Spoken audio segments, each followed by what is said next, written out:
Hello dear students. Moving coil loudspeaker ആണ് next നമ്മൾ discuss ചെയ്യാൻ പോകുന്ന ടോപ്പിക്. അപ്പൊ കഴിഞ്ഞ ക്ലാസ്സിൽ നമ്മൾ മോട്ടോറിന്റെ വർക്കിംഗ് പ്രിൻസിപ്പിളും അതുപോലെ തന്നെ മോട്ടോറിന്റെ ഇലക്ട്രിക് മോട്ടോറിനെ കുറിച്ചിട്ട് നമ്മൾ എക്സ്പ്ലെയിൻ ചെയ്തിട്ടുണ്ടായിരുന്നു അല്ലെ. അതുപോലെ മോട്ടോർ പ്രിൻസിപ്പിൾ യൂസ് ചെയ്തിട്ട് വർക്ക് ചെയ്യുന്ന മറ്റൊരു ഡിവൈസ് ആണ് moving coil loud speaker. Okay, അപ്പോ നിങ്ങളോട് എക്സാമിന് ചോദിക്കുകയാണ് ഇലക്ട്രിക് മോട്ടോറിന്റെ വർക്കിംഗ് പ്രിൻസിപ്പിൾ ചോദിച്ചു കഴിഞ്ഞാൽ അതെന്താണ്? മോട്ടോർ പ്രിൻസിപ്പിൾ ആണ്. അതുപോലെ തന്നെ മൂവിംഗ് കോയിൽ ലൗഡ് സ്പീക്കറിന്റെയും വർക്കിംഗ് പ്രിൻസിപ്പിൾ ചോദിച്ചു കഴിഞ്ഞാൽ അത് ഏതിന്റെ കൂടെ തന്നെ വരുന്നതാണ്? അത് മോട്ടോർ പ്രിൻസിപ്പിളിന്റെ തന്നെ വരുന്നതാണ്. അപ്പൊ എന്താണ് മോട്ടോർ പ്രിൻസിപ്പിൾ എന്നുള്ളത് കഴിഞ്ഞ ക്ലാസ്സിൽ നമ്മൾ എക്സ്പ്ലെയിൻ ചെയ്തിട്ടുണ്ടായിരുന്നു. ഇനി നമുക്ക് മൂവിംഗ് കോയിൽ ലൗഡ് സ്പീക്കറിന്റെ വർക്കിംഗും അതിന്റെ വർക്കിംഗ് പ്രിൻസിപ്പിളും നോക്കാം. ഓക്കെ, അപ്പൊ ആ ഒരു ഫിഗർ ശ്രദ്ധിക്കൂ. ഫിഗർ 2.13 ആണ് അവിടെ കൊടുത്തിരിക്കുന്നത്. അത് എന്തെല്ലാം ഉണ്ട്? അതിൽ കുറച്ച് ഭാഗങ്ങൾ അടയാളപ്പെടുത്തിയിട്ടുണ്ട്. അതിൽ ഏറ്റവും ഇമ്പോർട്ടന്റ് ആയിട്ടുള്ള ഭാഗങ്ങളാണ് അതിന്റെ വോയിസ് കോയിലും ഡയഫ്രോം ഫീൽഡ് മാഗ്നറ്റും. ഓക്കെ, അപ്പൊ മോട്ടോർ പ്രിൻസിപ്പിൾ യൂസ് ചെയ്തിട്ട് അതായത് മോട്ടോർ പ്രിൻസിപ്പലിന്റെ അണ്ടറിൽ വർക്ക് ചെയ്യുന്ന ഏതൊരു ഡിവൈസ് ആണെന്നുണ്ടെങ്കിലും അതിൽ എന്തുണ്ടാവും? ഫീൽഡ് മാഗ്നറ്റ് ഉണ്ടാവും അല്ലെ. കാരണം നമ്മൾ പറഞ്ഞു നമ്മൾ യൂസ് ചെയ്യുന്നത് ഇലക്ട്രിസിറ്റിയുടെ മാഗ്നറ്റിക് എഫക്റ്റ് ആണ് അല്ലെ. അപ്പോ മോട്ടോർ പ്രിൻസിപ്പലിന്റെ അണ്ടറിൽ വർക്ക് ചെയ്യുന്ന ഏതൊരു ഡിവൈസ് ആണെങ്കിലും അതിൽ എന്ത് വേണം? അതിൽ ഫീൽഡ് മാഗ്നറ്റ് ഇമ്പോർട്ടന്റ് ആയിട്ട് വേണം അല്ലെ. മാഗ്നറ്റ് ഉണ്ടെങ്കിലേ ഉള്ളൂ നമുക്ക് അതിന്റെ മാഗ്നറ്റിക് എഫക്റ്റിനെ യൂസ് ചെയ്യാൻ കഴിയുള്ളൂ. അപ്പൊ ഇവിടെ ഇമ്പോർട്ടന്റ് ആയിട്ട് വരുന്ന 3 ഭാഗങ്ങളാണ് വോയിസ് കോയിലും ഫീൽഡ് മാഗ്നറ്റും അതുപോലെ തന്നെ ഡയഫ്രവും. ഓക്കെ, അപ്പൊ നിങ്ങൾക്ക് എക്സാമിന് ചോദിക്കാറുള്ളത് ആ ഒരു ഫിഗർ കൊടുത്തിട്ട് അതിന്റെ ഭാഗങ്ങളെ അടയാളപ്പെടുത്താൻ വേണ്ടിയിട്ടാണ് ചോദിക്കാറുള്ളത്. ഇതിൽ നോക്കൂ, ഇവിടെ നമ്മുടെ വോയിസ് കോയില് ആയിട്ട് ആരിനെ കണക്ട് ചെയ്തിട്ടുണ്ട്? ഡയഫ്രോ ആയിട്ട് കണക്ട് ചെയ്തിട്ടുണ്ട്. ഓക്കെ, ഡയഫ്രം വോയിസ് കോയിലായിട്ട് കണക്ട് ചെയ്തിട്ടുണ്ട്. ദെൻ ഡയഫ്രം അതായത് നമ്മൾ ചോദിച്ചത് where is the voice coil situated? Voice coil എവിടെ ഇരിക്കുന്നത്? ഫീൽഡ് മാഗ്നറ്റ്സിന്റെ ഉള്ളിലായിട്ട് ഇടയിലായിട്ടാണ് ആരിയിരിക്കുന്നത്? ഇവിടെ വോയിസ് കോയിൽ ഇരിക്കുന്നത്. Then to which part is the diaphragm connected? Diaphragm connect ചെയ്തിരിക്കുന്നത് ഏത് ഭാഗത്തുമായിട്ടാണ് നോക്കിയേ? വോയിസ് കോയിലുമായിട്ടാണ് ഡയഫ്രം കണക്ട് ചെയ്തിരിക്കുന്നത്. Then വോയിസ് കോയിൽ ഇരിക്കുന്നത് ഏതിന്റെ ഉള്ളിലാണ്? രണ്ട് ഫീൽഡ് മാഗ്നറ്റിന്റെ ഇടയിലായിട്ടാണ് വോയിസ് കോയിൽ ഇരിക്കുന്നത്. From where does the electric current reach the voice coil? എവിടെ നിന്നാണ് വോയിസ് കോയിലിലേക്ക് ഇലക്ട്രിക് കറന്റ് എത്തുന്നത് എന്നുള്ളത് ചോദിച്ചിട്ടുണ്ട്. അതുപോലെ തന്നെ what happens when current is passes through the voice coil? Voice കോയിലൂടെ കറണ്ട് പാസ് ചെയ്യുമ്പോൾ എന്താണ് സംഭവിക്കുക എന്നുള്ളത് ചോദിച്ചിട്ടുണ്ട്. നമുക്കത് എക്സ്പ്ലെയിൻ ചെയ്ത് നോക്കാം. ഓക്കെ, അപ്പോ ഇവിടെ മൂവിംഗ് കോയിൽ ലൗഡ് സ്പീക്കർ എന്ന് പറയുമ്പോൾ നിങ്ങൾ ലൗഡ് സ്പീക്കർ കേട്ടിട്ടുണ്ടാവും. എന്താണ് ലൗഡ് സ്പീക്കറിന്റെ ദൗത്യം എന്ന് പറയുന്നത്? എന്തിനു വേണ്ടിയിട്ട് നമ്മൾ ലൗഡ് സ്പീക്കർ യൂസ് ചെയ്യുന്നത്? എത്ര ചെറിയ സൗണ്ട് ആണെന്നെങ്കിലും, ചെറിയ ആംപ്ലിറ്റ്യൂഡുള്ള സൗണ്ട് ആണെങ്കിലും അത് ലൗഡ് സ്പീക്കറിലൂടെ കേൾക്കുമ്പോൾ വളരെ കൂടുതൽ ആംപ്ലിറ്റ്യൂഡുള്ള സൗണ്ട് ആയിട്ട് മാറാറുണ്ട് അല്ലെ. നമ്മൾ എന്ത് ചെയ്യാണ്? മൈക്രോഫോണിലൂടെ സൗണ്ട് കൊടുക്കുന്നുണ്ട്. മൈക്രോഫോൺ എന്ന് പറയുമ്പോൾ സാധാരണ നമ്മൾ യൂസ് ചെയ്യുന്ന മൈക്ക് അല്ലെ. മൈക്രോഫോണിലൂടെ നമ്മൾ എന്ത് ചെയ്യുന്നുണ്ട്? സംസാരിക്കുമ്പോൾ അതെന്താണ്? ഒരു സാധാരണ വോയിസിലാണ് അത് എന്ത് ചെയ്യുക? സാധാരണ വോയിസിന്റെ സ്ട്രെങ്ത്തിലാണ് അത് അതിനുള്ളിലേക്ക് കയറുന്നത് അല്ലെ, മൈക്രോഫോണിലേക്ക്. ഇങ്ങനെ മൈക്രോഫോണിനുള്ളിലേക്ക് കയറിയിട്ടുള്ള ആ വോയിസിനെ അതെന്ത് ചെയ്യും? അതിനുള്ളിൽ വെച്ചിട്ട് ആംപ്ലിഫയേഴ്സിൽ വെച്ചിട്ട് അത് എന്ത് ചെയ്യും? ആംപ്ലിഫൈ ചെയ്യും. ഓക്കെ, ആംപ്ലിഫയർ യൂസ് ചെയ്തിട്ട് ഈ വോയിസിന്റെ ഈ ഒരു സ്ട്രെങ്ത്തിനെ നമ്മൾ ആംപ്ലിഫൈ ചെയ്തെടുക്കും. ആംപ്ലിഫൈ ചെയ്ത് എടുത്തിട്ടുള്ള ആ ഒരു സൗണ്ടിന്റെ വേവ് ലെങ്ത് എന്ന് പറയുന്നത് ഏറ്റവും കൂടുതലായിരിക്കും. അതായത് അതിന്റെ ആംപ്ലിറ്റ്യൂഡ് കൂടിയ വോയിസ് ആയിട്ടാണ് അതിന് പിന്നെ ഉണ്ടാവുക. ഓക്കെ, അപ്പൊ നമ്മൾ സാധാരണ വോയിസ് ഇവിടെ കൊടുത്തപ്പോൾ അതിനുള്ളിൽ വെച്ചിട്ട് ആംപ്ലിഫയർ യൂസ് ചെയ്തിട്ട് ആംപ്ലിഫൈ ചെയ്തെടുത്തു. ആംപ്ലിഫൈ ചെയ്ത് കഴിഞ്ഞാൽ അതെന്ത് ചെയ്യും? അതിന്റെ ആംപ്ലിറ്റ്യൂഡ് കൂടും, അതിന്റെ സ്ട്രെങ്ത് കൂടും. ഇങ്ങനെ സ്ട്രെങ്ത് കൂടിയ ഈ ഒരു വോയിസ് എന്ത് ചെയ്യും? ഈ ഒരു വോയിസ് നമ്മുടെ വോയിസ് കോയിലിൽ എത്തുകയാണ് ചെയ്യുന്നത്. ഓക്കെ, മാഗ്നറ്റിക് ഫീൽഡിന്റെ ഫീൽഡ് മാഗ്നറ്റിന്റെ ഇടയിലുള്ള വോയിസ് കോയിലിലേക്ക് ഈ ഒരു സ്ട്രെങ്ത് കൂടിയ ഈ ഒരു സൗണ്ട് എത്തും. അതായത് അതിന് എന്ത് ചെയ്യും? കൂടുതൽ ഇലക്ട്രിക് പൾസസ് കിട്ടും. വോയിസ് കോയിലിലേക്ക് കൂടുതൽ ഇലക്ട്രിക് പൾസസ് കിട്ടുന്നതിന്റെ ഫലമായിട്ട് അതെന്ത് ചെയ്യും? ഈ ഒരു മാഗ്നറ്റിക് ഫീൽഡിന്റെ ഇടയിൽ കടന്നിട്ട് മുകളിലേക്കും താഴേക്കും ഇങ്ങനെ വൈബ്രേറ്റ് ചെയ്യാൻ തുടങ്ങും. ഓക്കെ, മുകളിലേക്കും താഴേക്കും അത് ടു ആൻഡ് ഫ്രോ അത് റാപ്പിഡ്ലി മൂവ് ചെയ്യാൻ തുടങ്ങും. ഓക്കെ, ആ ഒരു ഫീൽഡ് മാഗ്നറ്റിന്റെ ഉള്ളിൽ വെച്ചിട്ട് വോയിസ് കോയിൽ മുകളിലേക്കും താഴേക്കും വൈബ്രേറ്റ് ചെയ്യാൻ തുടങ്ങും. ഇനി നമ്മൾ പറഞ്ഞിട്ടുണ്ടായിരുന്നു ഈ വോയിസ് കോയിലുമായിട്ടാണ്, അവിടെ നോക്കൂ, വോയിസ് കോയിലുമായിട്ടാണ് ആരിനെ അറ്റാച്ച് ചെയ്തിട്ടുള്ളത്? ഡയഫ്രത്തിന് അറ്റാച്ച് ചെയ്തിട്ടുള്ളത് അല്ലെ. അപ്പൊ സ്വാഭാവികമായിട്ടും വോയിസ് കോയിൽ ഇവിടെ കിടന്നിട്ട് വൈബ്രേറ്റ് ചെയ്യുമ്പോൾ ആരും കൂടെ അതിന്റെ കൂടെ നിന്ന് വൈബ്രേറ്റ് ചെയ്യും? ഡയഫ്രം അവിടെ കിടന്നിട്ട് നന്നായിട്ട് വൈബ്രേറ്റ് ചെയ്യാൻ തുടങ്ങുകയാണ് അല്ലെ. ഡയഫ്രം അവിടെ നന്നായിട്ട് വൈബ്രേറ്റ് ചെയ്യും. ഈ വൈബ്രേഷന്റെ ഫലമായിട്ടാണ് പിന്നീട് പുറത്തേക്ക് സൗണ്ട് പ്രൊഡ്യൂസ് ചെയ്യുന്നത്. അപ്പൊ നമ്മളിവിടെ മൈക്രോഫോണിലൂടെ കൊടുത്തിട്ടുള്ള സൗണ്ടിനെ ആംപ്ലിഫയർ യൂസ് ചെയ്തിട്ട് എന്ത് ചെയ്തു? ആംപ്ലിറ്റ്യൂഡ് കൂടിയ സ്ട്രെങ്ത് ഉള്ള വോയിസ് ആക്കിയിട്ട് അതിനെ കൺവേർട്ട് ചെയ്തു. ഈ കൺവേർട്ട് ചെയ്ത വോയിസ് ആണ് പിന്നീട് വോയിസ് കോയിലിൽ എത്തുന്നത്. അതായത് അതിൽ കൂടുതൽ ഇലക്ട്രിക് പൾസ് കിട്ടുന്നു അല്ലെ. ഇലക്ട്രിക് പൾസ് വോയിസ് കോയിലിന് ഏറ്റവും കൂടുതൽ ഇലക്ട്രിക് പൾസ് കിട്ടുന്നതിന്റെ ഫലമായിട്ട് രണ്ട് ഫീൽഡ് മാഗ്നറ്റിന്റെ ഇടയിൽ കിടക്കുന്ന ഈ ഒരു വോയിസ് കോയിൽ കിടന്നിട്ട് വൈബ്രേറ്റ് ചെയ്യാൻ തുടങ്ങും. മുകളിലേക്കും താഴേക്കും അതിങ്ങനെ വൈബ്രേറ്റ് ചെയ്യാൻ തുടങ്ങും. ഈ വൈബ്രേഷന്റെ ഫലമായിട്ട് വോയിസ് കോയിലുമായിട്ട് അറ്റാച്ച് ചെയ്തിരിക്കുന്ന ഡയഫ്രവും എന്ത് ചെയ്യാൻ തുടങ്ങും? വൈബ്രേറ്റ് ചെയ്യാൻ തുടങ്ങുന്നു. ഇങ്ങനെ ഈ ഒരു വൈബ്രേഷന്റെ ഫലമായിട്ട് അവിടെ എന്ത് ചെയ്യുന്നു? വോയിസ് പ്രൊഡ്യൂസ് ചെയ്യുന്നു. അതാണ് അവിടെ കൊടുത്തിരിക്കുന്നത്. ഓക്കെ, അതൊന്ന് എക്സ്പ്ലെയിൻ ചെയ്യാം. The electric pulses from the microphone are strengthened using the amplifier and send through the voice coil of a loudspeaker. The voice coil which is placed in the magnetic field moves to and fro rapidly in accordance with the electric pulse. This movement makes the diaphragm vibrate, thereby reproducing the sound. Sound അവിടെ reproduce ചെയ്യാണ് ചെയ്യുന്നത്. അപ്പൊ നിങ്ങളോട് loud സ്പീക്കറിന്റെ working principle എന്താണെന്ന് ചോദിച്ചു കഴിഞ്ഞാൽ എന്താ പറയേണ്ടത്? അത് മോട്ടോർ പ്രിൻസിപ്പിളിലാണ്, മോട്ടോർ വർക്കിംഗ് പ്രിൻസിപ്പിളിലാണ് അത് വർക്ക് ചെയ്യുന്നത്. അതിന്റെ വർക്കിംഗ് എങ്ങനെയാണെന്ന് വെച്ച് കഴിഞ്ഞാൽ വർക്കിംഗും വർക്കിംഗ് പ്രിൻസിപ്പിളും വേറെയാണ്. വർക്കിംഗ് എങ്ങനെയാണെന്ന് വെച്ച് കഴിഞ്ഞാൽ നിങ്ങൾ ഇങ്ങനെ പറയണം, മൈക്രോഫോണിലൂടെ കൊടുക്കുന്ന ഈ ഒരു വോയിസിനെ ആംപ്ലിഫയർ യൂസ് ചെയ്തിട്ട് ആംപ്ലിറ്റ്യൂഡ് കൂടിയ വോയിസ് ആക്കി മാറ്റുന്നു. അതിനെ വോയിസ് കോയിലിലേക്ക് കൊടുക്കുന്നു. ഫീൽഡ് മാഗ്നറ്റിന്റെ ഉള്ളിൽ കിടക്കുന്ന ഈ ഒരു വോയിസ് കോയിലിന് കൂടുതൽ ഇലക്ട്രിക് പൾസ് കിട്ടുമ്പോൾ അതെന്ത് ചെയ്യുന്നു? Two and fro rapidly move ചെയ്യാൻ തുടങ്ങുന്നു. ഈ ഒരു വൈബ്രേഷന്റെ ഫലമായിട്ട് ആര് കൂടെ വൈബ്രേറ്റ് ചെയ്യുന്നു? അതിനോട് അറ്റാച്ച് ചെയ്തിരിക്കുന്ന ഡയഫ്രം കൂടെ വൈബ്രേറ്റ് ചെയ്യുന്നു. അങ്ങനെ സൗണ്ട് റീപ്രൊഡ്യൂസ് ചെയ്യുന്നു. ഇത്രയേ ഉള്ളൂ അതിന്റെ വർക്കിംഗ് പ്രിൻസിപ്പൾ ചോദിച്ചു കഴിഞ്ഞാൽ മോട്ടോർ പ്രിൻസിപ്പൾ ആണെന്നുള്ളതും എഴുതി വെക്കുക. ഓക്കെ ആണല്ലോ? ഇതോടെ ഈ ചാപ്റ്റർ തീരുകയാണ്. മൂവിംഗ് കോയിൽ ലൗഡ് സ്പീക്കറോട് കൂടെ ചാപ്റ്റർ തീരുകയാണ്. ഇനി നെക്സ്റ്റ് നമുക്ക് ലെറ്റസ് അസസ് എന്നുള്ള ഭാഗമാണ് നോക്കാനുള്ളത്. അപ്പൊ അതിലെ ക്വസ്റ്റ്യൻസ് കൂടെ ഡിസ്കസ് ചെയ്യാം. ഈ ഒരു ക്വസ്റ്റ്യൻ ശ്രദ്ധിക്കുക. ഇവിടെ എന്താണ്? Current is passed from south to north through a conductor placed below a freely pivoted magnetic needle. ഇവിടെ എന്ത് ചെയ്യാണ്? ഒരു കണ്ടക്ടറിലൂടെ സൗത്ത് നോർത്ത് ഡയറക്ഷനിൽ ഒരു കറന്റ് പാസ് ചെയ്യാണ്. ഇനി ആ ഒരു കറന്റ് കാരിങ് കണ്ടക്ടർ എവിടെയാണ് വെച്ചിരിക്കുന്നത് നോക്കൂ. ഏതാണ്? എവിടെയാണ്? Below the magnetic needle.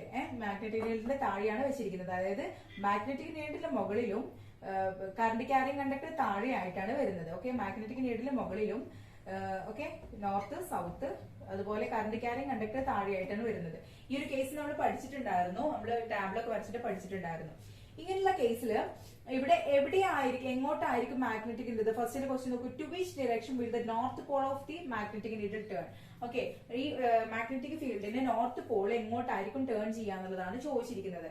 അതെങ്ങനെ കണ്ടെത്താൻ നോക്കാം. നമ്മൾ ഈ ഒരു ചാപ്റ്ററിൽ ഡിസ്കസ് ചെയ്യാത്തൊരു ഭാഗമാണിത്. ഓക്കെ, നമ്മൾ പുതിയതായിട്ട് പഠിക്കാൻ പോകുന്ന ഒരു കാര്യമാണ്. ഇവിടെ നമ്മൾ അപ്ലൈ ചെയ്യുന്നത് ആംപിയേഴ്സിന്റെ സ്വിമ്മിംഗ് റൂൾ ആണ്. ഓക്കെ, ആംപിയേഴ്സ് സ്വിമ്മിംഗ് റൂൾ ആണ് ഇവിടെ അപ്ലൈ ചെയ്യുന്നത്. ആംപിയേഴ്സിന്റെ സ്വിമ്മിംഗ് റൂൾ നമ്മൾ ഡിസ്കസ് ചെയ്തിട്ടില്ല. ഇതെന്താ പറയുന്നത് എന്നുള്ളത് നമുക്കൊന്ന് ഡിസ്കസ് ചെയ്യാം. ആംപിയേഴ്സിന്റെ സ്വിമ്മിംഗ് റൂൾ പറയുന്നത് എന്താന്ന് വെച്ച് കഴിഞ്ഞാല് Ampere's swimming rule. Suppose a man swims in the direction of current flow in a conductor by looking towards a magnetic needle. The north pole deflects towards the direction of the left hand. എന്താ പറയുന്നത്? ഇവിടെ ഒരാള് എന്ത് ചെയ്യാണ്? Current ഫ്ലോയിന്റെ ഡയറക്ഷനിൽ നീന്താണ്. Okay, ഇപ്പോ സപ്പോസ് സൗത്ത് നോർത്ത് ഡയറക്ഷനിലാണ് കറണ്ട് ഫ്ലോ ചെയ്യുന്നത്. ഓക്കെ, സൗത്ത് നോർത്ത് ഡയറക്ഷനിൽ കറണ്ട് ഫ്ലോ ചെയ്യുമ്പോൾ അയാൾ എന്ത് ചെയ്യാണ്? ഒരാള് നീന്താണ്, സ്വിം ചെയ്യാണ്. സ്വിം ചെയ്യുന്ന സമയത്ത് സൗത്ത് നോർത്ത് ഡയറക്ഷനിലാണ് സ്വിം ചെയ്യുന്നത്. ഓക്കെ, അപ്പൊ ഈ സമയത്ത് by looking towards magnetic needle ഇവിടെ എവിടെയാണ് വെച്ചിരിക്കുന്നത്? നമ്മളുടെ കേസിൽ ഈ ഒരു ക്വസ്റ്റ്യനിൽ വെച്ചിരിക്കുന്നത് മുകളിലാണ്. ഓക്കെ, അപ്പൊ ക്വസ്റ്റ്യനിൽ തരും എവിടെയാണ് വെച്ചിരിക്കുന്നത് എന്നുള്ളത്. അപ്പൊ ഇവിടെ മാഗ്നറ്റിക് ഫീൽഡ് എവിടെയാണ് വെച്ചിരിക്കുന്നത്, മാഗ്നറ്റിക് നീഡിൽ എവിടെയാണ് വെച്ചിരിക്കുന്നത്, അതിനെ നോക്കിയിട്ട് അയാൾ എന്ത് ചെയ്യാണ്? സ്വിം ചെയ്യാണ്. അതായത് അയാൾ എന്ത് ചെയ്യാണ്? അയാൾ സ്വിം ചെയ്യുമ്പോൾ അത് മുകളിലേക്ക് നോക്കിയിട്ടാണ് അല്ലെ, മുകളിലേക്ക് നോക്കിയിട്ടാണ് അയാൾ എന്ത് ചെയ്യുന്നത്? സൗത്ത് നോർത്ത് ഡയറക്ഷനിൽ സ്വിം ചെയ്യുന്നത്. ഇങ്ങനെ ഒരു കേസില് by looking towards the magnetic field, the north pole deflect towards the direction of the left hand. അപ്പോ ഇതിലെ ഈ ഒരു മാഗ്നറ്റിക് നീഡിലിന്റെ നോർത്ത് പോൾ എങ്ങോട്ടാ ഡിഫ്ലക്ട് ചെയ്യാന്നുള്ളതാണ് പറയുന്നത്. എങ്ങോട്ടാ ഡിഫ്ലക്ട് ചെയ്യുക? ഈ സ്വിം ചെയ്യുന്ന ആളുടെ ലെഫ്റ്റ് ഹാൻഡ് എവിടെയാണോ വരുന്നത് ആ ലെഫ്റ്റ് ഹാൻഡിന്റെ സൈഡിലേക്കാണ് ഈ ഒരു നീഡില് ഡിഫ്ലക്ട് ചെയ്യാം. അതായത് മുകളിലേക്ക് നോക്കിക്കൊണ്ട് നീന്താന്ന് പറയുമ്പോൾ അയാളുടെ ലെഫ്റ്റ് ഹാൻഡ് എവിടെയാ വരുന്നത്? ഈ സൈഡിലേക്കാണ് വരിക അല്ലെ. മുകളിലേക്ക് നോക്കി നീന്തെന്ന് പറയുമ്പോൾ റൈറ്റ് ഹാൻഡ് ആ സൈഡിലും ലെഫ്റ്റ് ഹാൻഡ് നമുക്ക് പ്രൊജക്ട് ചെയ്തിട്ടുള്ള ഈ സൈഡിലാണ് ഇരിക്കുക അല്ലെ. അപ്പൊ ലെഫ്റ്റ് ഹാൻഡ് എന്ന് പറയുന്നത് ഏത് സൈഡിലേക്കാണ് വരുന്നത്? ഈസ്റ്റ് ഡയറക്ഷനിലേക്ക് അല്ലെ. അതായത് താഴേക്ക് നോർത്ത് പോള് ഇത് എവിടേക്ക് എങ്ങോട്ടേക്ക് ഡിഫ്ലക്ട് ചെയ്യാം? ഈസ്റ്റ് ഡയറക്ഷനിലേക്ക്. ഈസ്റ്റ് പറയുമ്പോൾ താഴേക്കാണ് വരുന്നത് അല്ലെ.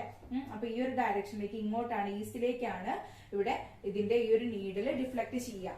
ഒന്നുകൂടെ പറയാം, ആംബിയേഴ്സിന്റെ ലെഫ്റ്റ് ഹാൻഡ് ആംബിയേഴ്സിന്റെ റൂൾ പറയുന്നത് എന്താണെന്ന് വെച്ച് കഴിഞ്ഞാല്, ഒരു കറണ്ട് ക്യാരിയിങ് കണ്ടക്ടറിന്റെ കറണ്ട് ഫ്ലോ ഡയറക്ഷനിലേക്ക് ഒരാള് സിം ചെയ്യുകയാണെങ്കിൽ അയാളുടെ ലെഫ്റ്റ് ഹാൻഡ്, അയാൾ സിം ചെയ്യുമ്പോൾ എങ്ങോട്ട് നോക്കിയിട്ട് വേണം സിം ചെയ്യാന്?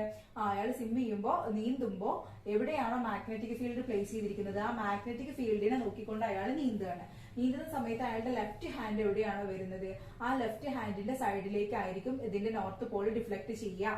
അപ്പൊ അങ്ങനെയാണെങ്കിൽ ഈ ഒരു ക്വസ്റ്റ്യനിൽ എങ്ങനെയാണ് ഇതിനെ എക്സ്പ്ലെയിൻ ചെയ്യാന്നുള്ളത് നമുക്ക് നോക്കാം. നമ്മളോട് പറഞ്ഞിട്ടുണ്ട് ഈ ഒരു ഇതില് കറണ്ട് ഫ്ലോ ചെയ്യുന്നത് സൗത്ത് നോർത്ത് ഡയറക്ഷനിലാണ് അല്ലെ. സൗത്ത് നോർത്ത് ഡയറക്ഷനിലാണ് കറണ്ട് ഫ്ലോ ചെയ്യുന്നത്. പിന്നെ ഒരു കാര്യം പറഞ്ഞിട്ട് എന്താണ്, മാഗ്നറ്റിക് നീഡിലിന്റെ താഴെയായിട്ടാണ് ഈ കറണ്ട് ക്യാരിങ് കണ്ടക്ടർ വരുന്നത്. അതായത് മാഗ്നറ്റിക് നീഡിൽ ഇരിക്കുന്നത് എവിടെയാണ്? ഇവിടെയാണ്. അങ്ങനെയാണെങ്കിൽ to which direction will the north pole of the magnetic needle turn? ഇതിന്റെ നോർത്ത് പോൾ ഏത് ഭാഗത്തേക്കാണ് ടേൺ ചെയ്യാന്നാണ് നമ്മൾ ചോദിച്ചിരിക്കുന്നത്. ഇതിന്റെ നോർത്ത് പോൾ ഇതാണ്, സൗത്ത് പോൾ ഇതാണ്. അങ്ങനെയാണെങ്കിൽ ഈ നോർത്ത് പോൾ എങ്ങോട്ടാണ് ടേൺ ചെയ്യാന്നുള്ളതാണ് ചോദിച്ചിരിക്കുന്നത്. അപ്പൊ നമുക്ക് എന്ത് ചെയ്യാം? ആംപിയേഴ്സിന്റെ സിം റൂൾ ഒന്ന് അപ്ലൈ ചെയ്ത് നോക്കാം. ഇയാൾ എന്ത് ചെയ്യാണ്? നീന്തുകയാണ്. നീന്തുമ്പോൾ മാഗ്നറ്റിക് നീഡിലിനെ നോക്കിക്കൊണ്ടായിരിക്കണം നീന്തണം. അതായത് എന്ത് ചെയ്യാണ്? മലർന്നു കിടന്നിട്ടാണ് നീന്തുന്നത് അല്ലെ. മലർന്നു കിടന്ന് നീന്തുന്ന സമയത്ത് അയാളുടെ ലെഫ്റ്റ് ഹാൻഡ് വരുന്നത് എങ്ങോട്ടാണ്? ഈ ഡയറക്ഷനിലേക്കാണ് അല്ലെ. റൈറ്റ് ഹാൻഡ് ഇങ്ങോട്ടും ലെഫ്റ്റ് ഹാൻഡ് ഇങ്ങോട്ടും ഇങ്ങനെയാണ് വരുന്നത്. ഓക്കെ, ഈ ഒരു ഡയറക്ഷനിലല്ല വരിക. അതായത് ലെഫ്റ്റ് ഹാൻഡ് ഇവിടെയും റൈറ്റ് ഹാൻഡ് ഇവിടെയാണ് വരിക. ലെഫ്റ്റ് ഹാൻഡ് ഇവിടെ എന്ന് പറയുമ്പോൾ നോർത്ത് പോള് ലെഫ്റ്റ് ഹാൻഡിന്റെ സൈഡിലേക്കാണ് ഡിഫ്ലക്ട് ചെയ്യാന്ന് പറഞ്ഞിട്ടുണ്ട്. അതായത് എങ്ങോട്ട്? ഇവിടെ വെസ്റ്റ് ആണ് വരിക, ഇത് ഈസ്റ്റ് ആണ് വരിക. ഈസ്റ്റ് ഡയറക്ഷനിലേക്കാണ് ഇതിന്റെ നോർത്ത് പോള് ഡിഫ്ലക്ട് ചെയ്യുക. ഓക്കെ ആണല്ലോ. അപ്പൊ എന്നുള്ള ഈ ഒരു ക്വസ്റ്റ്യന്റെ ആൻസർ ടുവാർഡ്സ് ഈസ്റ്റ് എന്നാണ്. ഓക്കെ, ഇനി മറിച്ച് ഈ ഒരു നീഡില് താഴെയാണ് വരുന്നത്. നീഡില് ഈ ഒരു കണ്ടക്ടറിന്റെ താഴെയാണ് വരുന്നത് എന്ന് വിചാരിക്കുക. ഓക്കെ, താഴെ വരുമ്പോ എന്ന് പറയുമ്പോൾ അയാൾ എന്താണ്? കമിഴ്ന്ന് കിടന്നിട്ടാണ് നീന്തുക അല്ലെ. കമിഴ്ന്ന് കിടന്നിട്ടാണ് ഇയാള് നീന്തി തുടങ്ങുക. കമിഴ്ന്ന് കിടന്ന് നീന്തുക എന്ന് പറയുമ്പോൾ അയാളുടെ ലെഫ്റ്റ് ഹാൻഡ് വരുന്നത് ഈ സൈഡിലേക്കും റൈറ്റ് ഹാൻഡ് വരുന്നത് ഈ സൈഡിലേക്കുമാണ്. നേരത്തെ പറഞ്ഞതിന് ഓപ്പോസിറ്റ്. ഓക്കെ, ലെഫ്റ്റ് ഹാൻഡ് ഇവിടെയും റൈറ്റ് ഹാൻഡ് ഇവിടെയാണ് വരുന്നത്. അങ്ങനെ നീന്തുന്ന സമയത്ത് അയാള് മാഗ്നറ്റിക് നീഡിലിനെ നോക്കിക്കൊണ്ട് നീന്തുമ്പോൾ അയാളുടെ ലെഫ്റ്റ് ഹാൻഡ് ഇവിടെയാണ് വരുന്നത് അല്ലെ. അപ്പൊ അതിന്റെ നോർത്ത് പോൾ എങ്ങോട്ടാണ്? Towards west. വെസ്റ്റിലേക്കല്ല അത് ഡിഫ്ലക്ട് ചെയ്യുക അല്ലെ. വെസ്റ്റിലേക്ക് നോർത്ത് പോൾ, ഇതിന്റെ നീഡിലിന്റെ നോർത്ത് പോള് വെസ്റ്റിലേക്ക് ഡിഫ്ലക്ട് ചെയ്യും. അങ്ങനെ ക്വസ്റ്റ്യൻസ് വരുമ്പോൾ ഇനി ഈ ഒരു കാര്യം ശ്രദ്ധിക്കുക. ഇനി ഇതിൽ ബി ക്വസ്റ്റ്യൻ എന്താ ചോദിച്ചിരിക്കുന്നത്? State the rule. ഇവിടെ പറഞ്ഞിരിക്കുന്ന റൂൾ ഏതാന്നുള്ളതാണ് ചോദിച്ചിരിക്കുന്നത്. ഏത് റൂളാണ്? Amperes SIM rule. ഇത് എഴുതി വെക്കുക. ഡി, അതിലെ ഡി ചോദിച്ചിട്ടുള്ളത്, if the current flows in the conductor in the east west direction what do you guess about the deflection of magnetic needle? അതായത് കറന്റ് ഫ്ലോ ചെയ്യുന്നത് ഇനി ഈസ്റ്റ് വെസ്റ്റ് ഡയറക്ഷനിലേക്കാണെങ്കിൽ ഇവിടുത്തെ magnetic ഫീൽഡിന്റെ ഡിഫ്ലക്ഷൻ എങ്ങനെയായിരിക്കും, മാഗ്നറ്റിക് നീഡിലിന്റെ ഡിഫ്ലക്ഷൻ എങ്ങനെയായിരിക്കും എന്നാണ് ചോദിച്ചിരിക്കുന്നത്. നേരത്തെ സൗത്ത് നോർത്ത് ഡയറക്ഷനിലുള്ളത് ഇപ്പൊ അതെന്തായി? ഈസ്റ്റ് വെസ്റ്റ് ഡയറക്ഷനിലേക്കാണ് ഫ്ലോ ചെയ്യുന്നത്. ഓക്കെ, ഈസ്റ്റ് വെസ്റ്റ് ഡയറക്ഷനിലേക്കാണ് ഫ്ലോ ചെയ്യുന്നത്. അങ്ങനെയാണെങ്കിൽ നീഡിൽ എങ്ങോട്ടാണ് ഡിഫ്ലക്ട് ചെയ്യാന്നുള്ളത് നമുക്ക് നോക്കാം. ഓക്കെ, അപ്പൊ നമ്മൾ എന്ത് ചെയ്യാണ്? വെസ്റ്റ് ഈസ്റ്റ് അല്ലെ, ഈസ്റ്റ് വെസ്റ്റ് ഡയറക്ഷനിലേക്ക് ഫ്ലോ ചെയ്യുന്നു. ആളെ എന്ത് ചെയ്യാണ്? നീന്തി തുടങ്ങുകയാണ്. നമ്മളോട് പറയുന്ന കറണ്ട് ക്യാരിങ് കണ്ടക്ടറിന്റെ മുകളിലേക്കായിട്ടാണ് ഇവിടെയാണ് നീട്ടിയിരിക്കുന്നത്. അത് അയാള് ഇങ്ങനെ കിടന്നിട്ട് എന്ത് ചെയ്യാണ്? മലർന്ന് കിടന്നുകൊണ്ട് നീന്താണ്. മലർന്ന് കിടന്നുകൊണ്ട് നീന്തെന്ന് പറയുമ്പോൾ അയാളുടെ റൈറ്റ് ഹാൻഡ് ഈ സൈഡിലേക്കും ലെഫ്റ്റ് ഹാൻഡ് ഈ സൈഡിലേക്കുമാണ്. സോറി, റൈറ്റ് ഹാൻഡ് ഇവിടെയും ലെഫ്റ്റ് ഹാൻഡ് ഇവിടെയായിട്ടാണ് വരിക അല്ലെ. ലെഫ്റ്റ് ഹാൻഡ് ഇവിടെയും റൈറ്റ് ഹാൻഡ് ഇവിടെയും. അപ്പോ ഈ ഒരു നോർത്ത് പോൾ എങ്ങോട്ടാണ് ഡിഫ്ലക്ട് ചെയ്യുന്നതെന്ന് നോക്കിയേ. ഏത് ഭാഗത്തേക്കാണ് ഡിഫ്ലക്ട് ചെയ്യുന്നത്? നോർത്തിലേക്കാണ് ഡിഫ്ലക്ട് ചെയ്യുക. അപ്പൊ നോർത്തിലേക്ക് എന്ന് പറയുമ്പോൾ ഒരു കാര്യം കൂടെ നിങ്ങൾ മനസ്സിലാക്കുക. ഈ ഒരു നീഡിൽ എപ്പോഴും, ഒരു മാഗ്നറ്റിക് നീഡിൽ എപ്പോഴും ഉണ്ടായിരിക്കുക എങ്ങനെ തന്നെയാണ്? നോർത്ത് സൗത്ത് ഡയറക്ഷനിൽ തന്നെയാണ് അതിന്റെ നീഡിൽ എപ്പോഴും ഇരിക്കുക അല്ലെ. അത് ഏതൊരു കറണ്ട് ക്യാരിങ് ലൂപ്പിന്റെ മുമ്പിൽ കൊണ്ടുവരുന്നതിന് മുമ്പേയും അതെന്തായിരിക്കും? ഈ ഒരു നീഡിൽ എപ്പോഴും സൗത്ത് നോർത്ത് ഡയറക്ഷനിലായിരിക്കും ഇരിക്കുക. അപ്പോ നോർത്തിലേക്ക് ഡിഫ്ലക്ട് ചെയ്യുന്ന പറയുമ്പോൾ അവിടെ ഡിഫ്ലക്ഷൻ സംഭവിക്കുന്നുണ്ടോ? ഇല്ല. മാഗ്നറ്റിക് ഫീൽഡ് സൗത്ത് നോർത്ത് ഡയറക്ഷനിലാണ് അവിടെ വരുന്നത്. പക്ഷെ അവിടെ എന്തില്ല? അവിടെ നീഡിലിന് ഡിഫ്ലക്ഷൻ സംഭവിക്കുന്നില്ല. കാരണം എന്താണ്? അത് ഓൾവേസ് ആ ഒരു ഡയറക്ഷനിൽ തന്നെയാണ് ഇരിക്കുന്നത്. ഓക്കെ, അപ്പോൾ ഈസ്റ്റ് വെസ്റ്റ് ഡയറക്ഷനിൽ കറണ്ട് ഫ്ലോ ചെയ്ത സമയത്ത് നീഡിലിന് ഡിഫ്ലക്ഷൻ സംഭവിക്കുന്നില്ല. കാരണം എന്താണ്? It is always kept in the south north direction. Okay ആണല്ലോ. അപ്പൊ അത്രയേ ഉള്ളൂ ഫസ്റ്റിലെ ആ ഒരു ക്വസ്റ്റ്യൻ. ഇനി സെക്കൻഡ് ക്വസ്റ്റ്യൻ ചോദിച്ചിരിക്കുന്നത്, how can we find the polarity when the current flows through a solenoid? Write the method to increase the strength of magnetic field around the current carrying solenoid. Okay, but another question is how can we find the polarity when the current flows through a solenoid? When the method to increase, write the method to increase the strength of magnetic field around the current carrying solenoid. Solenoid in the ഭാഗം discuss ചെയ്തപ്പോൾ നമ്മൾ ഈ ഒരു കാര്യം പറഞ്ഞതായിരുന്നു. Okay, അപ്പൊ നമുക്ക് എങ്ങനെ ചെയ്യാം? How can we find the polarity? എങ്ങനെയാണ് polarity ഒക്കെ ഫൈൻഡ് ചെയ്യാൻ കഴിയുക? If the direction of current flow in the is the end of solenoid is the clockwise direction, south pole is formed there. അല്ലെ, നമ്മൾ പറഞ്ഞു കറണ്ട് ഫ്ലോ ചെയ്യുന്നത് clock vice ഡയറക്ഷനിലാണെങ്കിൽ ആ direction ഏതായിരിക്കും? അതിന്റെ സൗത്ത് പോൾ ആയിരിക്കും. ഓക്കെ, ആ ഒരു കാര്യം ഇവിടെ എക്സ്പ്ലെയിൻ ചെയ്യാം. ഓക്കെ, കറണ്ട് ഫ്ലോ ചെയ്യുന്നത് ഒരു സോളിനോഡിന്റെ കറണ്ട് ഫ്ലോ ചെയ്യുന്നത് ക്ലോക്ക് വൈസ് ഡയറക്ഷനിലാണെങ്കിൽ അവിടുത്തെ പോൾ എന്ന് പറയുന്നത് ഏതായിരിക്കും? സൗത്ത് പോൾ ആയിരിക്കും. അല്ലെ, കറണ്ട് എൻ്റർ ചെയ്യുന്ന ആ ഒരു പോൾ എന്ന് പറയുന്നത് ഇതിന്റെ സൗത്ത് പോൾ ആയിരിക്കും. Then south pole, then if the direction of current flow is in anti-clockwise direction ആണ് കറണ്ട് ഫ്ലോ ചെയ്യുന്നതെങ്കിൽ അവിടെ ഫോം ചെയ്യുന്ന പോൾ എന്ന് പറയുന്നത് നോർത്ത് പോൾ ആയിരിക്കും. Okay, then methods to increase magnetic strength of solenoid. സോളിനോയിഡിന്റെ magnetic strength increase ചെയ്യാനുള്ള മാർഗങ്ങൾ നമ്മൾ പറഞ്ഞു. നമ്പർ ഓഫ് ടേൺസ് കൂട്ടുക, പിന്നെയോ ഇന്റൻസിറ്റി ഓഫ് കറണ്ട് കൂട്ടുക. Then area of cross section of soft iron core, നമ്മൾ യൂസ് ചെയ്ത സോഫ്റ്റ് അയൺ കോറിന്റെ ഏരിയ ഓഫ് ക്രോസ് സെക്ഷൻ കൂട്ടുക എന്നുള്ളതാണ് 3 മാർഗങ്ങളാണ് അവിടെ മാഗ്നറ്റിക് സ്ട്രെങ്ത് ഇൻക്രീസ് ചെയ്യാനുള്ള മാർഗങ്ങൾ. ഇനി നെക്സ്റ്റ് ക്വസ്റ്റ്യൻ ഏതാ നോക്കൂ, തേർഡ് വൺ നോക്കൂ. But the figure shows an insulated copper wire AB made into a coil. Suppose current flows from A to B through this. ഈ ഒരു ക്വസ്റ്റ്യൻ നമ്മൾ വർക്ക്ഷീറ്റിൽ ഡിസ്കസ് ചെയ്ത ക്വസ്റ്റ്യൻ ആയിരുന്നു, അതുകൊണ്ട് തന്നെ എളുപ്പമാണ് അല്ലെ. അപ്പൊ നമ്മൾ പറഞ്ഞിട്ടുണ്ട് ഇവിടെ ഒരു കാര്യം ശ്രദ്ധിക്കുക, കറണ്ട് ഫ്ലോയിന്റെ ഓപ്പോസിറ്റ് ആണ് ഇലക്ട്രോൺ ഫ്ലോ ചെയ്യുക. ഓക്കെ, ഒരു കറണ്ട് ക്യാരിങ് കണ്ടക്ടറിൽ A to B ആണ് കറണ്ട് ഫ്ലോ ചെയ്യുന്നതെങ്കിൽ B to A ആണ് ഇലക്ട്രോണിന്റെ ഫ്ലോ നമ്മൾ പറഞ്ഞിട്ടുണ്ടായിരുന്നു.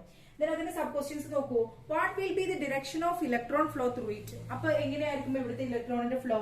ഇവിടെ A to B current flow ചെയ്യുന്നുണ്ട് അല്ലെ, A to B ആണ് കറണ്ട് ഫ്ലോ ചെയ്യുന്നത്. അങ്ങനെയാണെങ്കിൽ എങ്ങനെയായിരിക്കും അവിടുത്തെ ഇലക്ട്രോണിന്റെ ഫ്ലോ? B to A അല്ലെ, അത് എഴുതി വെക്കുക, B to A. ഇനി can you find the direction of the magnetic field around the conductor AB? State the rule that substantiate this. അതായത് എ ബി എന്നുള്ള ഈ ഒരു കണ്ടക്ടറിന് ചുറ്റുള്ള മാഗ്നറ്റിക് ഫീൽഡിന്റെ ഡയറക്ഷൻ എങ്ങനെയായിരിക്കും എന്നുള്ളതാണ് ചോദിച്ചിരിക്കുന്നത്. നമുക്കറിയാം, ഒരു കറണ്ട് ക്യാരിങ് ലൂപ്പ് അല്ലെങ്കിൽ ഒരു കറണ്ട് ക്യാരിങ് കണ്ടക്ടറിന്റെ ചുറ്റുള്ള മാഗ്നറ്റിക് ഫീൽഡ് കാണണമെന്നുണ്ടെങ്കിൽ നമ്മൾ അപ്ലൈ ചെയ്യുന്ന റൂൾ ഏതാ? Maxwell's right hand thumb rule ആണ് അല്ലെ. റൈറ്റ് ഹാൻഡിന്റെ തമ്പ് റൂൾ ആണ് നമ്മൾ യൂസ് ചെയ്യാറുള്ളത്. അത് യൂസ് ചെയ്തിട്ട് നമ്മൾ ആ ഒരു കണ്ടക്ടറിനെ ഹോൾഡ് ചെയ്ത് കഴിഞ്ഞാൽ അതിന്റെ തമ്പ് ഇൻഡിക്കേറ്റ് ചെയ്യുന്നത് ആ ഒരു കറണ്ട് ഫ്ലോയുടെ ഡയറക്ഷനും കേൾഡ് ഫിംഗേഴ്സ് ഇൻഡിക്കേറ്റ് ചെയ്യുന്നത് അതിന്റെ മാഗ്നറ്റിക് ഫീൽഡിനെയാണ് നമ്മൾ പറഞ്ഞിട്ടുണ്ടായിരുന്നു. അങ്ങനെയാണെങ്കിൽ നമുക്ക് ഈ എ ബി എന്നുള്ള ഈ ഒരു ലൂപ്പിനെ അല്ലെങ്കിൽ ഈ ഒരു കറണ്ട് ക്യാരിങ് കണ്ടക്ടറിനെ നമുക്ക് എന്ത് ചെയ്യാം? ഹോൾഡ് ചെയ്യാം. ഹോൾഡ് ചെയ്ത് പിടിക്കുമ്പോൾ നമ്മളോട് പറഞ്ഞു A to B ആണ് കറണ്ടിന്റെ ഡയറക്ഷൻ അല്ലെ, ഇങ്ങനെ അല്ലെ, അതാണല്ലോ തമ്പ് ഇൻഡിക്കേറ്റ് ചെയ്യുന്നത് A to B എന്നുള്ള ഈ ഒരു കറണ്ടിന്റെ ഡയറക്ഷൻ. എങ്ങോട്ടാണ് കേൾഡ് ഫിംഗേഴ്സ് വന്നിട്ടുള്ളത്? ക്ലോക്ക് വൈസ് ആണോ ആന്റി ക്ലോക്ക് വൈസ് ആണോ വന്നിട്ടുള്ളത്? ആ ഒരു ഡയറക്ഷൻ നോക്കൂ. ഡയറക്ഷൻ നോക്കുന്ന സമയത്ത് നമുക്ക് എന്ത് ചെയ്യും? അതിന്റെ മാഗ്നറ്റിക് ഫീൽഡ് എങ്ങോട്ടാണെന്നത് കിട്ടും. അതായത് എന്ത് പറയാം? The magnetic field across the conductor A B can be formed out അല്ലെ, നമുക്ക് ഇങ്ങോട്ടല്ലേ പുറത്തേക്കല്ലേ വരുന്നത്? Formed out. ഓക്കെ, അപ്പൊ എഴുതുക, the magnetic field across the conductor A B can be formed out. The direction of magnetic field will be below the table അല്ലെ, അതായത് formed out എന്ന് പറയുമ്പോൾ below the table, ടാബിളിന്റെ താഴേക്ക് വരുന്ന പോലെ ആയിരിക്കും അല്ലെ, ടാബിളിന്റെ താഴേക്ക് വരുന്ന പോലെ ആയിരിക്കും അതിന്റെ മാഗ്നറ്റിക് ഫീൽഡ് ഇരിക്കുക. The rule which helps to find out this is the right hand thumb rule.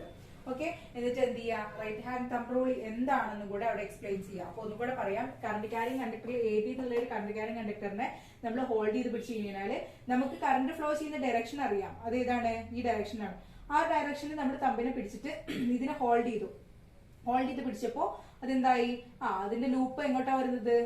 ഈ ഒരു കേൾഡ് ഫിംഗേഴ്സ് താഴേക്ക് അല്ലെ, അതായത് ആ ഒരു ടാബിന്റെ താഴേക്ക് മാഗ്നറ്റിക് ഫീൽഡ് പോകുന്ന തരത്തിലായിരിക്കും അവിടെ ഉണ്ടായിരിക്കുക. ആ ഒരു കാര്യം അവിടെ എക്സ്പ്ലെയിൻ ചെയ്യാം. ഇനി അതിൽ സി എന്നുള്ള ക്വസ്റ്റ്യൻ എന്താ ചോദിച്ചിരിക്കുന്നത്? സി ചോദിച്ചിട്ടുണ്ട്, explain how you can find out the direction of magnetic field inside the coil. ഒരു കോയിലിന്റെ ഉള്ളില് മാഗ്നറ്റിക് ഫീൽഡിനെ എങ്ങനെ കണ്ടെത്താൻ കഴിയും എന്നുള്ളത് ചോദിച്ചിട്ടുണ്ട്. എങ്ങനെ കണ്ടെത്താൻ കഴിയും? The direction of current flow in the coil will be from B to A. That is when viewed from the top in the clockwise direction. So the direction of magnetic field lines will be formed outside to inside the coil. എന്താ പറയുന്നത് അവിടെ? അതായത് ഇവിടെ വരുന്നത് current carrying ലൂപ്പിലുള്ള magnetic ഫീൽഡിനെ കണ്ടുപിടിക്കാൻ നമ്മൾ പഠിച്ചില്ല, ആ ഒരു കാര്യമാണ് വരുന്നത്. ആ ലൂപ്പ് നമ്മൾ വരച്ചിട്ട് നമ്മൾ പറഞ്ഞിട്ടുണ്ടായിരുന്നു ക്ലോക്ക് വൈസ് ഡയറക്ഷനിലാണ് കറണ്ട് ഫ്ലോ ചെയ്യുന്നതെങ്കിൽ എങ്ങോട്ടാണ് മാഗ്നറ്റിക് ഫീൽഡ് പോകുന്നതായിട്ട് നമുക്ക് ഫീൽ ചെയ്യുന്നത്.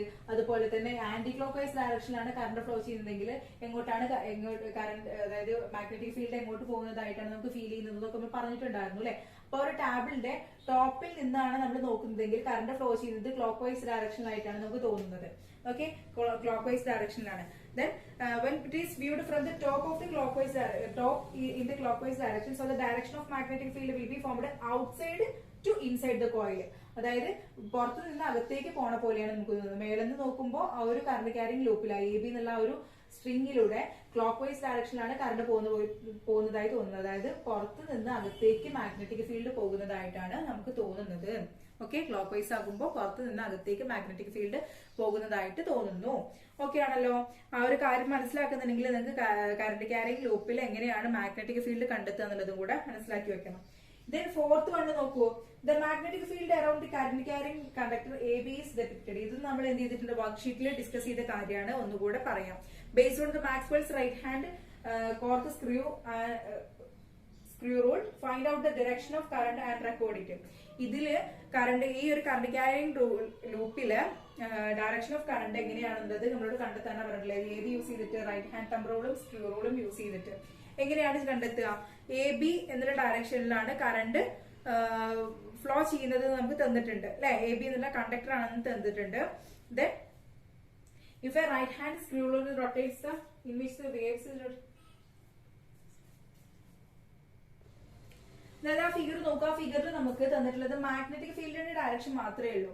ഓക്കെ, ബാക്ക്വേർഡ് ആയിട്ട് കേൾ ചെയ്തിട്ടില്ലേ, അതായത് ഈ ഒരു ഡയറക്ഷനിലാണ് അല്ലെ. ഇവിടുന്ന് ഇങ്ങോട്ട് തന്നിട്ടുണ്ട് അല്ലെ, അതിന്റെ ചിത്രം തന്നിട്ടുണ്ട്. അതായത് ഈ AB എന്നുള്ള ഒരു കണ്ടക്ടറിനെ ഇങ്ങനെ പിടിച്ചു കഴിഞ്ഞു കഴിഞ്ഞാല് എന്താണ്, ഇങ്ങോട്ട് മാഗ്നറ്റിക് ഫീൽഡിന്റെ ഡയറക്ഷൻ തന്നിട്ടുണ്ട്. അപ്പൊ കറണ്ട് ക്യാരിങ്ങിന്റെ കറണ്ട് ഫ്ലോയുടെ ഡയറക്ഷൻ എങ്ങോട്ടാണ് നോക്കൂ, B to A ആണ് അല്ലെ. തമ്പ് ഇൻഡിക്കേറ്റ് ചെയ്യുന്നത് ഇങ്ങോട്ടാണ്. B to A ആണ് കറണ്ട് ഫ്ലോയുടെ ഡയറക്ഷൻ. അപ്പോ അത് മനസ്സിലാക്കി വെക്കുക. എന്നിട്ട് എന്ത് ചെയ്യുക, എന്താണ് റൈറ്റ് ഹാൻഡ് തമ്പ് റൂള്, അതുപോലെ തന്നെ എന്താണ് റൈറ്റ് ഹാൻഡ് സ്ക്രൂ റൂള് എന്നുള്ളത് എക്സ്പ്ലെയിൻ ചെയ്യുക. അത്ര മാത്രം മതി അവിടെ. Based on the Maxwell's right hand corkscrew rule, find out the direction of current and record it. എന്താണ് എഴുതിയെന്നുള്ളത് പറയാം. അപ്പോൾ B to A ആണ് അവിടെ കറണ്ടിന്റെ ഫ്ലോ എന്നുള്ളത് എഴുതി വെക്കുക. നെക്സ്റ്റ് പറയുന്നത് ഫിഫ്ത് ക്വസ്റ്റ്യൻ എന്താണ്, electricity flows through a very long solenoid. Some statements are given below related to the magnitude of the magnetic field developed. Find out the correct ones and write them down. ഇതിലെ correct ആയിട്ടുള്ള കാര്യങ്ങളെ എടുത്തെഴുതാനാണ് പറഞ്ഞിട്ടുള്ളത്. Okay, അപ്പൊ ഏതൊക്കെയാണ് തന്നിട്ടുള്ളത്? First one, ഇത് zero എന്ന് തന്നിട്ടുണ്ട്. അതായത് ഇലക്ട്രിസിറ്റി ഫ്ലോ ചെയ്യുമ്പോൾ ഒരു വളരെ വലിയ സോളിനോയിഡ് എന്ന് പറയുമ്പോൾ അതിൽ ഒരുപാട് ടേൺസ് എന്നുള്ളത് നിങ്ങൾ മനസ്സിലാക്കി വെക്കുക. അതുപോലെ അതിൽ കൊടുത്തിട്ടുള്ള ടേൺസിന്റെ എണ്ണം കൂടുതലാണ് അല്ലെ. പിന്നെ some statements are given below related to the magnitude of the magnetic field developed. Find out the correct ones and write them down എന്ന് പറഞ്ഞിട്ടുള്ളത്. അപ്പൊ ഫസ്റ്റിൽ കൊടുത്തിട്ടുണ്ട് ഇറ്റ് വിൽ ബി സീറോ എന്ന് പറഞ്ഞിട്ട്, ഇറ്റ് ഈസ് സീറോ എന്ന് പറഞ്ഞിട്ടുണ്ട്. ശരിയാണോ അത്? ഇല്ല അല്ലെ, അത് സീറോ ആവില്ല, ഒരിക്കലും സീറോ ആവില്ല. ആദ്യത്തെ മാഗ്നറ്റിക് ഫീൽഡിന്റെ മാഗ്നിറ്റ്യൂഡ് ഒരിക്കലും സീറോ ആവില്ല. നെക്സ്റ്റ് എന്താ പറഞ്ഞിരിക്കുന്നത്, it will be the same at all points. എല്ലാ പോയിന്റിലും അത് സെയിം ആയിരിക്കും എന്ന് പറഞ്ഞിട്ടുണ്ട്. ശരിയാവോ? നമുക്ക് നോക്കാം. ഓക്കെ, ആ സോളിനോയിഡ് എടുത്തിട്ട്, സോളിനോയിഡ് എന്ത് ചെയ്തിട്ടുണ്ട്, സോളിനോയിഡിന്റെ ചുറ്റിലും ഓരോ ടേണിലും എന്താണ്, കറണ്ട് ഫ്ലോ സെയിം ആണ് അല്ലെ. അതിന്റെ ഓരോ ടേണിലും പോകുന്ന കറണ്ട് സെയിം ആണ്. അതുകൊണ്ട് ആ ഓരോ ടേണിന്റെ ചുറ്റിലും ഉണ്ടാകുന്ന മാഗ്നറ്റിക് ഫീൽഡും എന്തായിരിക്കും, സെയിം ആയിരിക്കും. സോ അത് ശരിയാണ് അല്ലെ. It will be the same at all point. എല്ലാ പോയിന്റിലും അത് സെയിം ആയിരിക്കും. നെക്സ്റ്റ് ചോദിക്കുന്നത്, it gradually decreases towards the end. എൻഡിലേക്ക് എത്തുന്നതോറും അത് ഡിക്രീസ് ചെയ്യുന്നത്. നമ്മളിപ്പോ പറഞ്ഞത് ഓപ്പോസിറ്റ് ആയിട്ടാണ് വരുന്നത് അല്ലെ. അത് ശരിയാവോ? ഇല്ല, ഒരിക്കലും ഡിക്രീസ് ചെയ്യുന്നില്ല. ഡി പറഞ്ഞിരിക്കുന്നത് it gradually increases towards the end. ഏത് എൻഡിലേക്ക് പോകുന്നവരും ഇൻക്രീസ് ചെയ്യുന്നു. അത് ശരിയാണോ? ഇല്ല. ഒരു സോളിനോയിഡിന്റെ ഏതൊരു പോയിന്റ് എടുത്തു കഴിഞ്ഞാലും അവിടെയൊക്കെ മാഗ്നറ്റിക് ഫീൽഡിന്റെ മാഗ്നിറ്റ്യൂഡ് എന്ന് പറയുന്നത് എന്തായിരിക്കും, സെയിം തന്നെ ആയിരിക്കും എന്നുള്ളത് ഓർത്ത് വെക്കുക. Next question number 6, the direction of movement of electrons through the magnetic field is depicted. The force felt by the electrons due to the influence of the magnetic field is into the plane of the paper. Is this statement correct? പിന്നെ explain based on the Fleming's left hand rule. ഫ്ലെമിങ്സിന്റെ left hand rule വെച്ചിട്ട് തന്നിരിക്കുന്ന statement ശരിയാണോ തെറ്റാണോ എന്നുള്ളത് correct ചെയ്യാനാണ് നമ്മളോട് പറഞ്ഞിട്ടുള്ളത്. അപ്പൊ നോക്കൂ മക്കളെ, അവിടെ നോക്കുന്ന സമയത്ത് നമുക്ക് തന്നിരിക്കുന്ന കാര്യങ്ങൾ എന്താണ്, ഇലക്ട്രോണിന്റെ ഫ്ലോ താഴേക്കും മാഗ്നറ്റിക് ഫീൽഡ് എവിടേക്കാണ് ഇവിടുന്ന് ലെഫ്റ്റിൽ നിന്ന് റൈറ്റിലേക്കാണെന്ന് തന്നിട്ടുണ്ട് അല്ലെ. അപ്പൊ ഫ്ലെമിങ്സിന്റെ ലെഫ്റ്റ് ഹാൻഡ് റൂൾ യൂസ് ചെയ്തിട്ടാണെന്ന് പറഞ്ഞിട്ടുണ്ട്. അപ്പൊ മാഗ്നറ്റിക് ഫീൽഡ് അല്ലെ, മാഗ്നറ്റിക് ഫീൽഡിന്റെ ഡയറക്ഷൻ തന്നിട്ടുണ്ട് ഈ ഒരു ഡയറക്ഷനിലേക്കാണ്. അതായത് മാഗ്നറ്റിക് ഫീൽഡ് നമ്മൾ ഇൻഡിക്കേറ്റ് ചെയ്യുന്നത് 4 ഫിംഗർ വെച്ചിട്ട് മാഗ്നറ്റിക് ഫീൽഡിൽ ഇൻഡിക്കേറ്റ് ചെയ്തു. ദെൻ ഇലക്ട്രോൺസിന്റെ ഫ്ലോ തന്നിട്ടുണ്ട്. നമുക്കറിയാം ഇലക്ട്രോൺ ഫ്ലോ ചെയ്യുന്നതിന് ഓപ്പോസിറ്റ് ആയിരിക്കും കറണ്ട് ഫ്ലോ ചെയ്യാന്നുള്ളത് നമുക്കറിയാം അല്ലെ. അപ്പൊ എന്ത് ചെയ്യാണ്, ഇലക്ട്രോൺ ഫ്ലോ ചെയ്യുന്നത് താഴേക്കാണ്, അതിന് ഓപ്പോസിറ്റ് ആയിട്ടാണ് കറണ്ട് ഫ്ലോ ചെയ്യുക ഇങ്ങോട്ട് അല്ലെ. അപ്പൊ ശരിയായല്ലോ. നോക്കൂ, magnetic field direction electron flow ചെയ്യുന്നത് താഴേക്ക്, അതിന് ഓപ്പോസിറ്റ് ആണ് കറണ്ട് ഫ്ലോ ചെയ്യാന്ന് പറയുമ്പോൾ കറണ്ട് ഫ്ലോ ചെയ്യുന്നത് മുകളിലേക്ക്. അങ്ങനെയാണെങ്കിൽ ഫോഴ്സ് എക്സ്പീരിയൻസ് ചെയ്യുന്നത് ആ പ്ലെയിനിലേക്ക് തന്നെയല്ലേ. അതൊരു പേപ്പറായിട്ട് കൺസിഡർ ചെയ്യുകയാണെങ്കിൽ ആ പേപ്പറിന്റെ ഉള്ളിലേക്ക് തന്നെയല്ലേ ഫോഴ്സ് എക്സ്പീരിയൻസ് ചെയ്യുക. തമ്പ് ഇൻഡിക്കേറ്റ് ചെയ്യുന്നത് ഫോഴ്സിനെയാണെന്ന് നമ്മൾ പറഞ്ഞിട്ടുണ്ടായിരുന്നു. സോ എന്ത് ചെയ്യാണ്, തമ്പ് ഇൻഡിക്കേറ്റ് ചെയ്യുന്നത് ഈ ഒരു പ്ലെയിൻ പേപ്പറിന്റെ മുഖത്തേക്കാണ്. അപ്പൊ എന്ത് ചെയ്യാണ്, ആ ഒരു സ്റ്റേറ്റ്മെന്റ് ശരിയാണല്ലോ. അപ്പൊ എന്താണ്, ആ സ്റ്റേറ്റ്മെന്റ് കറക്റ്റ് ആണ്. അവിടെ ആ ഒരു ഇലക്ട്രോൺസിന് എക്സ്പീരിയൻസ് ചെയ്യുന്ന ഫോഴ്സ് എന്ന് പറയുന്നത് ആ പ്ലെയിൻ പേപ്പറിന്റെ ഉള്ളിലേക്ക് തന്നെയായിരിക്കും എന്നുള്ളത് എഴുതി വെക്കാം. ഓക്കെ, ഇനി നെക്സ്റ്റ് തന്നിട്ടുള്ളത് നോക്കൂ, ഇത് നമ്മൾ ഡിസ്കസ് ചെയ്ത കാര്യമാണ്. In an experiment to know the intensity of magnetic field, 7th question ആണ്. In an experiment to know the intensity of magnetic field around the current carrying coil, why is the coil kept in the north south direction. Okay, ഇതൊരു experiment ആണ്. എന്തിനു വേണ്ടിയിട്ടാണ്, magnetic ഫീൽഡിന്റെ ഒരു current carrying കോയിലിന്റെ ചുറ്റുമുള്ള magnetic ഫീൽഡിന്റെ intensity കണ്ടുപിടിക്കാനുള്ള ഒരു എക്സ്പെരിമെന്റ് ആണ്. അപ്പൊ അതില് എന്തുകൊണ്ടാണ് ഈ കോയിലിനെ സൗത്ത് നോർത്ത് ഡയറക്ഷനിൽ കീപ്പ് ചെയ്തിരിക്കുന്നത് എന്നാണ് നമ്മളോട് ചോദിച്ചിരിക്കുന്നത്. അപ്പോ നിങ്ങൾ മനസ്സിലാക്കി വെക്കുക, നമ്മുടെ ഒരു മാഗ്നറ്റിക് നീഡിൽ എപ്പോഴും ഉണ്ടായിരിക്കുന്നത് ഏത് ഡയറക്ഷനിലാണ്. ആ മാഗ്നറ്റിക് ഫീൽഡ് ഫ്രീ ആയിട്ട് വെക്കുന്ന സമയത്ത് അതിന്റെ നീഡിൽ എപ്പോഴും സൗത്ത് നോർത്ത് ഡയറക്ഷനിലാണ് ഇരിക്കാനുള്ളത്. അത് അങ്ങനെ ഇരിക്കാൻ കാരണം എന്താണെന്നുള്ളത് നമ്മൾ 8th പഠിച്ചിട്ടുണ്ട്. എന്തുകൊണ്ടാണ്, നമ്മളൊരു എർത്ത് ഒരു മാഗ്നറ്റ് ആയിട്ട് കൺസിഡർ ചെയ്തിട്ടുണ്ട് നമ്മള്. അതായത് എർത്ത് എന്ന് പറയുന്നത് ഒരു മാഗ്നറ്റ് ആണ്, ജിയോ മാഗ്നറ്റ് ഉണ്ട് അല്ലെ. ആ എർത്തിന്റെ മാഗ്നറ്റിസം കൊണ്ടാണ് നീഡിൽ, ഈ ഒരു മാഗ്നറ്റിക് കോമ്പസിന്റെ നീഡിൽ എപ്പോഴും സൗത്ത് നോർത്ത് ഡയറക്ഷനിലേക്ക് നിൽക്കുന്നത് എന്ന് പറഞ്ഞിട്ടുണ്ട്. അപ്പൊ നമ്മൾ ഈ ഒരു എക്സ്പെരിമെന്റ് ചെയ്യുന്ന സമയത്ത് നമുക്ക് എപ്പോഴും എന്താണ്, എല്ലാ അളവുകളും അക്യുറേറ്റ് ആയിരിക്കണം. എക്സ്പെരിമെന്റ് ചെയ്യുന്ന സമയത്ത് നമുക്ക് കിട്ടുന്ന റിസൾട്ട്സും എല്ലാം എന്തായിരിക്കണം, ആക്യുറേറ്റ് ആയിരിക്കണം. അങ്ങനെ അക്യുറസിക്ക് വേണ്ടിയിട്ട് നമ്മൾ എന്ത് ചെയ്തിട്ടുണ്ട്, ഒരു ലൂപ്പിനെ നോർത്ത് സൗത്ത് ഡയറക്ഷനിലേക്ക്, സൗത്ത് നോർത്ത് ഡയറക്ഷനിലേക്ക് വെക്കുമ്പോൾ ആ ഒരു ജിയോ മാഗ്നറ്റ് അതിനെ ഒരിക്കലും ഇൻഫ്ലുവൻസ് ചെയ്യില്ല. ജിയോ മാഗ്നറ്റ് എന്ന് പറയുമ്പോൾ ഭൂമിയിലുള്ള ഒരു മാഗ്നറ്റ് അതിനെ ഒരിക്കലും ഇൻഫ്ലുവൻസ് ചെയ്യാതിരിക്കാൻ വേണ്ടിയിട്ട്, അതിനെ ഒരിക്കലും ബാധിക്കാതിരിക്കാൻ വേണ്ടിയിട്ടാണ് നമ്മൾ അതിനെ സൗത്ത് നോർത്ത് ഡയറക്ഷനിലേക്ക് കൊടുത്തിരിക്കുന്നത്. Okay, when the coil is kept in the south north direction, the magnetic field becomes free. That is when kept in the south north direction, the geomagnet does not influence the experiment. എക്സ്പെരിമെന്റിനെ ഒരിക്കലും അത് influence ചെയ്യില്ല. ഇനി question 8 നോക്കൂ. In the split ring commutator of A DC motor, semi circular rings are used. What is A need for this? ഇതിന്റെ ആവശ്യകത എന്താണെന്നുള്ളതാണ് ചോദിച്ചിരിക്കുന്നത്. അതായത് split ring commutator of A DC മോട്ടോറിൽ നമ്മൾ എന്ത് ചെയ്യുന്നത്, സെമി സർക്കുലർ റിംഗ്സ് യൂസ് ചെയ്തിട്ടുണ്ട്. അതിന്റെ കാരണം എന്ത് എന്നുള്ളതാണ് ചോദിക്കുന്നത് അല്ലെ. അപ്പൊ സ്പ്ലിറ്റ് റിംഗ് കമ്മ്യൂട്ടേറ്റേഴ്സ് എന്തിനാണെന്നുള്ളത് നമ്മൾ പറഞ്ഞിട്ടുണ്ടായിരുന്നു. എന്തിനായിരുന്നു അത്? സ്പ്ലിറ്റ് റിംഗ് കമ്മ്യൂട്ടേറ്റേഴ്സിന്റെ റോൾ എന്താണെന്ന് നമ്മൾ പറഞ്ഞിട്ടുണ്ടായിരുന്നു. എന്താണ്, അതിന്റെ കറണ്ട് ഫ്ലോന്റെ ഡയറക്ഷൻ മാറ്റിയിട്ട് ആർമേച്ചറിനെ റൊട്ടേറ്റ് ചെയ്യിപ്പിക്കാൻ വേണ്ടിയിട്ടാണെന്ന് പറഞ്ഞിട്ടുണ്ടായിരുന്നു അല്ലെ. അപ്പൊ നമുക്ക് ആ ഒരു കാര്യം തന്നെ ഇവിടെ എഴുതാം. അതായത് എങ്ങനെ എഴുതാം, in the motor the split rings rotate according to the armature rotation. Armature rotate ചെയ്യുന്നതിനനുസരിച്ച് എന്ത് ചെയ്യുന്നുണ്ട്, സ്പ്ലിറ്റ് റിംഗ്സ് റൊട്ടേറ്റ് ചെയ്യുന്നുണ്ട് എന്ന് നമ്മൾ പറഞ്ഞിട്ടുണ്ടായിരുന്നു. Then when the position of the semiconductor rings in the split rings changes, the direction of current in the armature also changes. നമ്മൾ detail ആയിട്ട് പറഞ്ഞ കാര്യമാണത്. എന്താണ്, ഒരു സ്പ്ലിറ്റ് റിംഗ്സ്, അതായത് സെമി കണ്ടക്ടർ റിംഗ്സ്, നമ്മുടെ സ്പ്ലിറ്റ് റിംഗ്സ് എന്ത് ചെയ്യാണ്, അതിന്റെ ഡയറക്ഷൻ ചേഞ്ച് ചെയ്യുന്നുണ്ട്. എപ്പോ ഒരു ആർമേച്ചറിന്റെ ഓരോ ഭാഗം AB എന്നുള്ള ഭാഗം CD ആകുമ്പോഴും CD എന്നുള്ള ഭാഗം വീണ്ടും AB ആകുമ്പോഴൊക്കെ ആ സ്പ്ലിറ്റ് റിംഗ്സിന്റെ പൊസിഷനും ചേഞ്ച് ആകുന്നുണ്ട് അല്ലെ. അപ്പോ in this way the continuous rotation of DC motor is possible. അതായത് DC മോട്ടോറിന്റെ കണ്ടിന്യൂസ് റൊട്ടേഷൻ പോസിബിൾ ആവാൻ വേണ്ടിയിട്ടാണ് നമ്മൾ ഇങ്ങനെ ചെയ്യുന്നത്. ആ ഒരു നമ്മളെ വീഡിയോ ക്ലാസ്സിൽ നമ്മൾ ഡീറ്റെയിൽ ആയിട്ട് പറഞ്ഞിട്ടുള്ള കാര്യമാണ്. ആ ഒരു കാര്യം ജസ്റ്റ് ഇവിടെ എടുത്ത് എഴുതിയാൽ മതി. എന്തിനാണ് നമ്മൾ സ്പ്ലിറ്റ് റിംഗ്സ് കമ്മ്യൂട്ടേറ്റേഴ്സ് യൂസ് ചെയ്യുന്നത്, അല്ലെങ്കിൽ എന്തുകൊണ്ടാണ് സ്പ്ലിറ്റ് റിംഗ്സിനെ നമ്മൾ സ്പ്ലിറ്റ് റിംഗ് കമ്മ്യൂട്ടേറ്റേഴ്സ് എന്ന് പറയുന്നത് എന്നുള്ളത് പറഞ്ഞിട്ടുണ്ടായിരുന്നു. ആ ഒരു കാര്യം ഇവിടെ എക്സ്പ്ലെയിൻ ചെയ്ത് കൊടുത്താൽ മതി. ഓക്കെ ആണല്ലോ. നെക്സ്റ്റ് ക്വസ്റ്റ്യൻ എന്തായിരുന്നു? Question number 9. A current carrying solenoid is stretched to increase the distance between the coils. What change will occur in its magnetic field? Describe. Okay, അപ്പൊ എന്ത് ചെയ്യാണ്, നമ്മളൊരു കറന്റ് ക്യാരിങ് സോളിനോയിഡിനെ സ്ട്രെച്ച് ചെയ്തിട്ട് അതിന്റെ distance, കോയിൽസിന്റെ ഇടയിലുള്ള distance കൂട്ടാൻ വേണ്ടിയിട്ട് അതിനെ സ്ട്രെച്ച് ചെയ്ത് പിടിച്ചിരിക്കുകയാണ്. ആ ഒരു സമയത്ത് അതിന്റെ മാഗ്നറ്റിക് ഫീൽഡിന് എന്താണ് സംഭവിക്കുന്നത്, അതിന് കാരണം എന്തായിരിക്കും എന്നുള്ളതാണ് ചോദിച്ചിരിക്കുന്നത്. അപ്പോൾ നമ്മൾ പറഞ്ഞ നമ്പർ ഓഫ് ടേൺസ് കൂടുന്നതനുസരിച്ചിട്ട് അതിന്റെ മാഗ്നറ്റിക് സ്ട്രെങ്ത് കൂട്ടാമെന്ന് പറഞ്ഞിട്ടുണ്ടായിരുന്നു അല്ലെ. അപ്പൊ സ്ട്രെച്ച് ചെയ്ത് പിടിക്കാന്ന് പറയുമ്പോൾ അതിന് നീട്ടി പിടിച്ചു കഴിഞ്ഞാൽ പിന്നെ അത് സോളിനോയിഡ് എന്ന് പറയാൻ കഴിയുമോ? ഒരു സ്പ്രിങ്ങിനെ സ്ട്രെച്ച് ചെയ്ത് പിടിച്ചു കഴിഞ്ഞാൽ അത് എന്താവും? അത് സ്പ്രിങ് എന്ന് പറയുമ്പോൾ അതൊരു സോളിനോയിഡിന്റെ കൂടെ ആയിട്ട് കൺസിഡർ ചെയ്യാം.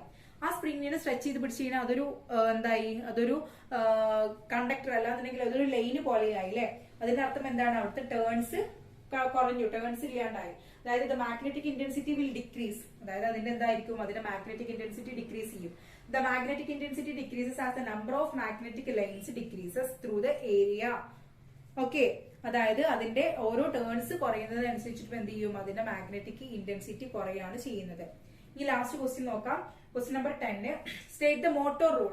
If the directions of the current in the conductor and the magnetic field are the same, in which way will the conductor move? എന്താ ചോദിച്ചിരിക്കുന്നത്?